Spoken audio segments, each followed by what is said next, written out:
Allez, c'est parti. Bonjour et bienvenue dans Objectif Cash Flow. J'espère que vous allez bien. Moi, ça va nickel. Donc, on est dans le tout premier épisode de ce podcast et au programme aujourd'hui, je vous raconte mon parcours, mes projets et pourquoi je crée ce podcast. Je vous donnerai également mes objectifs qui sont nombreux et variés. Avant ça, petite introduction.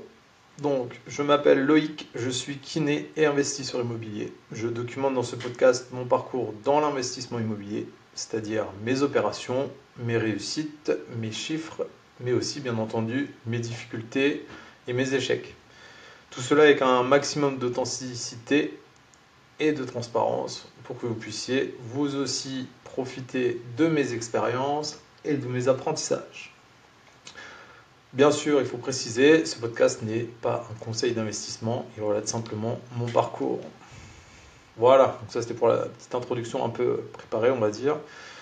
En ce qui concerne le format en lui-même, eh bien, il n'y aura presque pas de montage. Le but c'est d'être vraiment authentique et brut sur un format vraiment j'enregistre et je publie. Il y aura peut-être quelques gros mots qui vont se pointer, il y aura peut-être quelques coups de gueule par moment, mais tant pis, c'est comme ça. Donc maintenant, si le projet t'intéresse, je t'invite à t'abonner, quelle que soit la plateforme sur laquelle tu m'écoutes. Mets un like et un commentaire ou un avis 5 étoiles. Ça m'aidera pour la suite.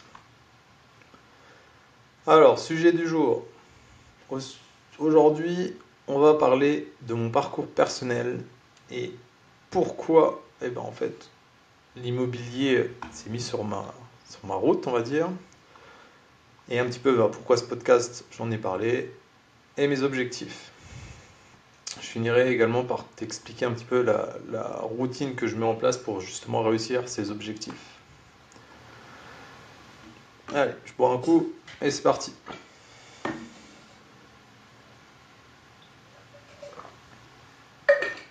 Ah oui, je vous préviens, il y aura aussi les bruits quand je bois un coup. Et celui que ça ne plaît pas, c'est pareil. On y va, parcours personnel.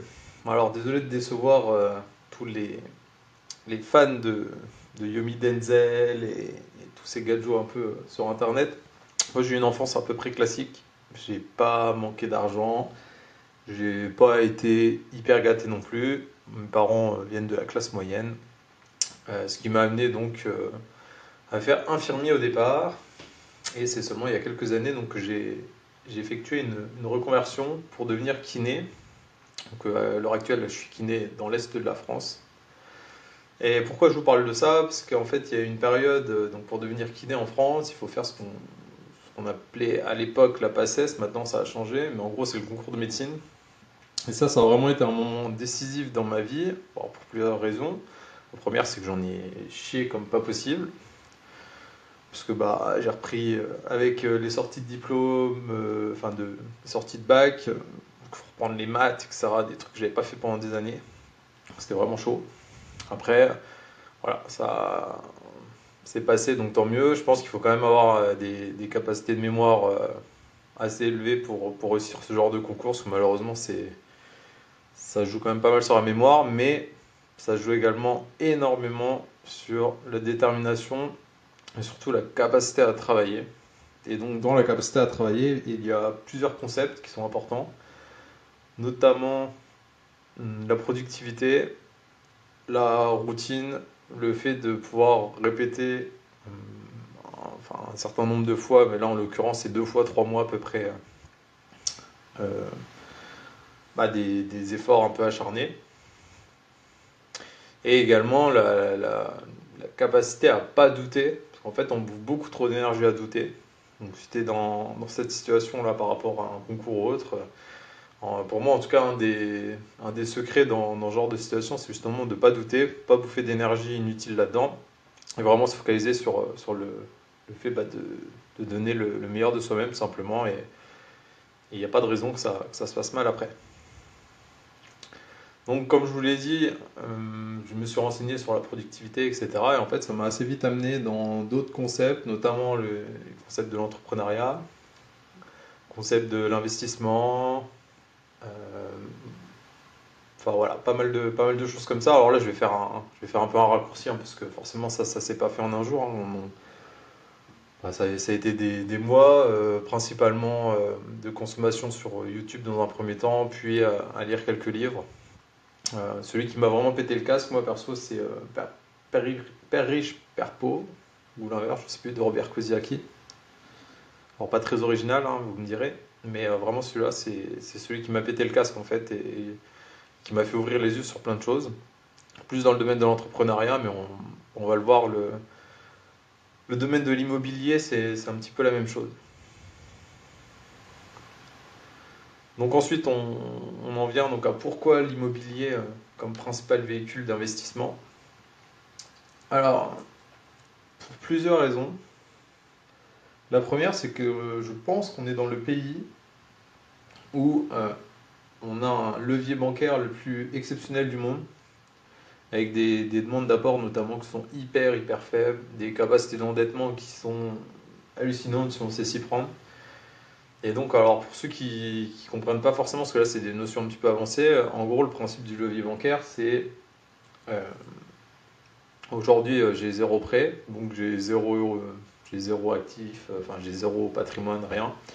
Demain j'achète un immeuble à 200 000, et ben en fait j'ai un patrimoine de 200 000 euros. Alors certes j'ai une dette de 200 000 euros, mais j'ai un patrimoine de 200 000 euros.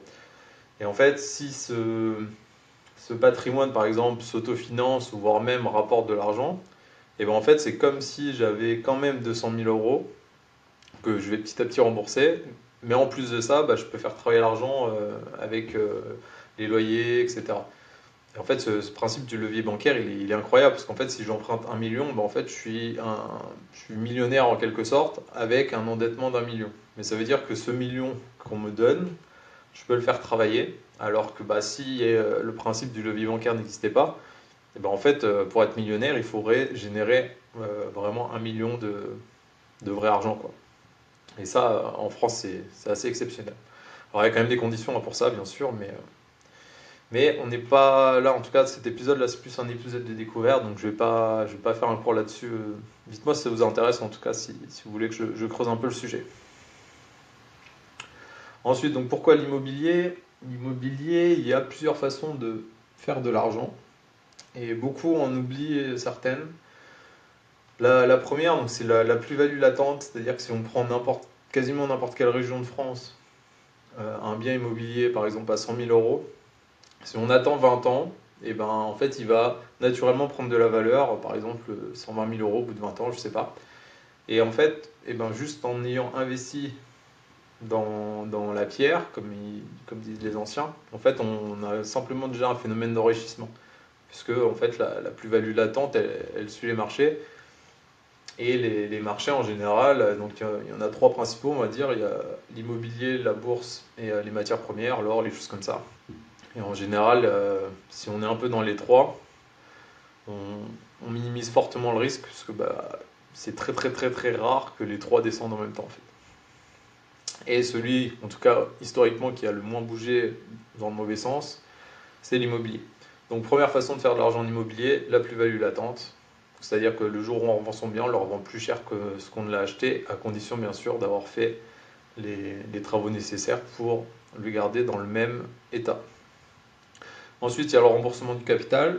Donc là, c'est typiquement si on prend un locataire lambda, j'ai un appartement, je loue 500 euros l'appartement, j'ai une mensualité de 500 euros pour faire vraiment très simple. Et bien en fait, chaque mois, on a remboursé 500 euros de capital. Donc ça veut dire que je suis moins endetté de 500 euros et plus riche de 500 euros, même si sur le compte il y a 0 euros. Ensuite, il y a le cash flow positif, donc ça c'est la différence. Si je loue mon appartement 500 euros alors que j'ai une mensualité de 400 euros, bah, j'ai 100 euros de cash flow, donc ça veut dire que j'ai 100 euros chaque mois qui va venir sur un compte de bénéfices. Alors je simplifie, hein, bien sûr, il y a les taxes foncières, il y a tout ça à prendre en compte, mais en tout cas voilà, c'est vraiment pour l'exemple que ce soit le plus simple possible à comprendre. Et ben en fait j'ai 100 euros chaque mois que je vais pouvoir faire travailler et 100 euros finalement de plus d'enrichissement. Donc ça c'est la troisième façon de faire de l'argent en immobilier. La quatrième façon c'est la création de valeur immédiate via les travaux, ou la revalorisation de mètres carrés. Donc typiquement, les travaux, voilà, ça parle de soi-même.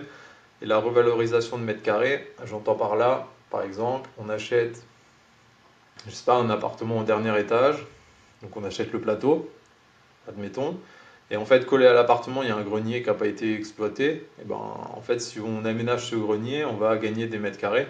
Et en fait, ça, dans chaque ville, il y a un prix au mètre carré. Et donc, si on fait ça, si on augmente par exemple de 10 mètres carrés et que le prix de l'immobilier dans votre ville il est à 2500 euros, en fait, votre bien, juste en faisant ça, vous lui avez fait prendre 25 000 euros. Donc, ça, c'est à condition de revendre, bien entendu. Tant qu'on ne revend pas, on n'a pas pris la plus-value, mais c'est quand même une création de valeur. Et ça, plus les travaux, c'est vraiment des leviers moi, que j'utilise beaucoup parce qu'ils sont en général un peu plus techniques et du coup, il y a beaucoup moins de gens qui veulent s'y aventurer. Donc voilà, toutes ces raisons m'ont convaincu. Après, je pense qu'il y a une autre raison qui, pour le coup, est plus personnelle et qui est super importante, je trouve, quand on veut se lancer en investissement immobilier. C'est qu'il faut vraiment aimer le concept de l'immobilier, le concept de la pierre. Moi, je sais que c'est quelque chose qui me passionne. Aller visiter des biens, ça me passionne. Faire des travaux, ça me passionne. Enfin, faire des travaux, j'entends plutôt suivre des travaux, parce que j'en fais pas beaucoup. Et ouais, c'est quelque chose que je trouve intéressant. Et par exemple, j'ai pas le même intérêt pour la bourse, les choses comme ça. Donc je pense que c'est important quand on investit de l'argent et qu'on s'endette, etc. Il faut vraiment aimer un minimum le concept, sinon forcément ça va pas marcher. Surtout que, bien entendu, comme dans tout investissement, il y a des soucis, il y a des problèmes qu'il faut accepter et puis régler quand ils surviennent. Donc voilà. Ensuite, aujourd'hui, je voulais vous parler donc un peu plus pourquoi je fais ce podcast. Le but de ce podcast, c'est de proposer un profil un peu différent. Donc en fait, grosso modo, en tout cas de ce que je connais dans le contenu sur l'immobilier, il y a soit les mecs un peu gros qui ont des énormes foncières à plusieurs millions avec des lots, etc. Et donc du coup, c'est très bien, c'est très inspirant.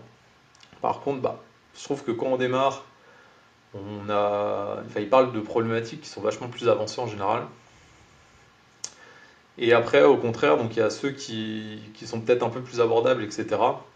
Mais qui veulent un peu je sais pas comment dire, qui restent dans des créations de contenu vraiment bouton magique. C'est-à-dire qu'en fait, c'est fais ça, tu auras 1000 euros de cash flow, machin. Et en fait, le contenu, il est pas très authentique, je trouve. Il est surtout, comment dire, on présente des projets à la fin quand ils sont faits. C'est-à-dire que les gens, ils vont faire, par exemple, la visite de tel bien qui rapporte tant d'argent, etc. Et en fait, tous les chiffres sont faits, etc. On ne connaît pas les galères que le mec a eues, ou en tout cas, il ne rentre pas forcément dans les détails, etc. Et en tout cas, je trouve que c'est dommage, que c'est vraiment ça qui est intéressant, en fait, dans chaque projet. Comment dire? Il y a des adaptations à faire, etc. Et ça, c'est des trucs qu'on n'entend jamais parler. Donc moi, mon but, c'est voilà, de proposer un contenu un peu plus authentique, un peu plus réactionnel.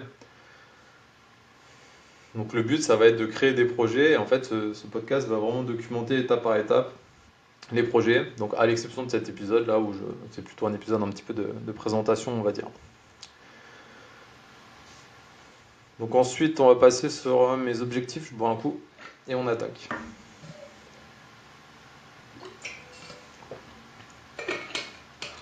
Donc chaque année, on réalise des objectifs. Alors ça, c'est une habitude qu'on a pris avec ma femme. Donc dans ces objectifs, il y a plein de domaines différents, notamment le professionnel, l'investisseur, les objectifs en couple, les objectifs personnels, les objectifs sportifs, etc.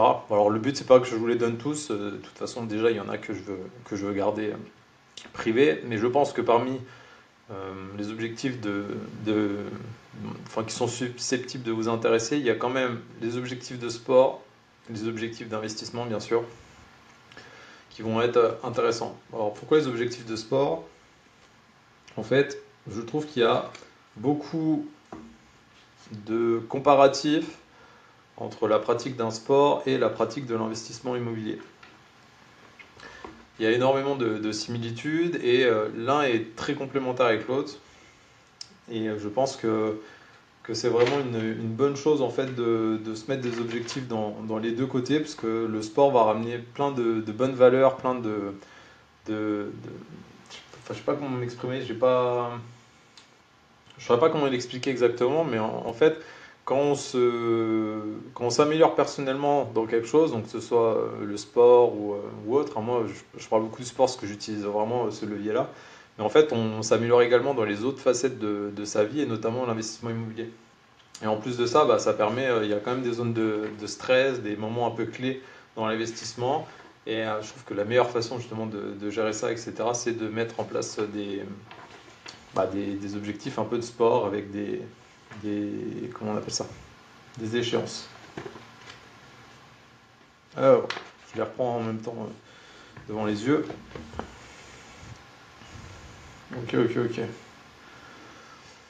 Alors, on a dit donc objectif investissement, objectif sport, et je crois que c'est tout. Ouais. On va commencer par le sport parce que c'est le plus simple. Donc le sport, j'ai mis faire 4 séances de sport par semaine. Voilà. Donc, parmi ces 4 séances de sport, il y a 3 séances de trail et une séance de renfo, préparation physique générale, on va dire. Alors pourquoi ça? Parce que bah, déjà j'habite dans une région où le trail, il y a vraiment un formidable terrain de jeu. Donc c'est vrai que je m'y suis mis assez récemment. Et j'aime bien parce que j'ai des échéances, ça me permet de rythmer un peu et de ne pas se lasser.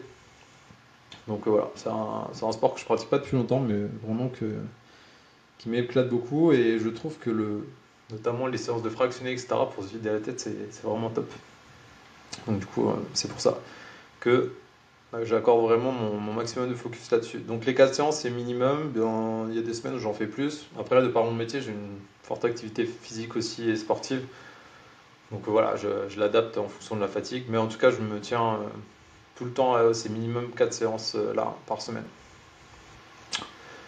Ensuite, pour les objectifs d'investissement. Donc je les ai divisés en deux. Il y a les objectifs en lien avec la bourse et les objectifs en lien avec l'immobilier. Je vais commencer par les objectifs en lien avec la bourse. Donc les objectifs en lien avec la bourse, j'ai mis investir 1000 euros par mois tous les mois à partir de janvier 2025. Donc là, ça fait 3 mois. Alors, comment j'investis en bourse? C'est assez simple. J'utilise principalement mon PEA pour l'instant. Alors pourquoi le PEA? Je ne vous invite pas forcément à faire pareil que moi. Le PEA n'est pas forcément l'outil de bourse le plus rentable de la Terre. Déjà parce que, bah, pour ceux qui connaissent, on ne peut avoir accès qu'aux entreprises européennes ou alors en tout cas les fonds de placement des ETF. Donc moi c'est ma stratégie, je fais principalement ETF S&P 500. Pourquoi? Parce qu'en fait dans l'immobilier ce qu'on veut c'est être le plus sexy possible pour le banquier. Comment on peut être le plus sexy pour le banquier? Eh bien c'est en ayant le maximum de produits bancaires. Les produits bancaires c'est pas forcément le truc le plus rentable. Donc le PEA, en général, on est autour de 6 à 8% par an. Ça demande très très peu de gestion. Moi, chaque mois, je réinvestis dans les actions que j'ai choisies. Donc j'ai quelques actions à dividendes et les ETF. Et en fait, ça ne me prend pas de temps. Et ça permet vraiment que le banquier avoir un scoring bancaire le plus élevé possible avec voilà, un produit bancaire.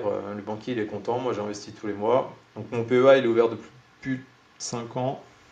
Donc ça veut dire que si vraiment un jour j'ai besoin, je peux avoir accès à cette trésorerie.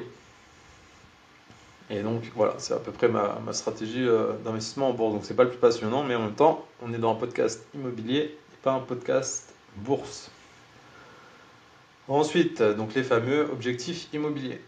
Alors cette année, j'ai prévu d'investir 700 000 euros en plus sur mon patrimoine immobilier. Donc là, de l'investissement pur. C'est en bonne voie. Je vous raconterai un peu plus tard dans les autres épisodes. En tout cas, j'ai des sous-objectifs par rapport à ça.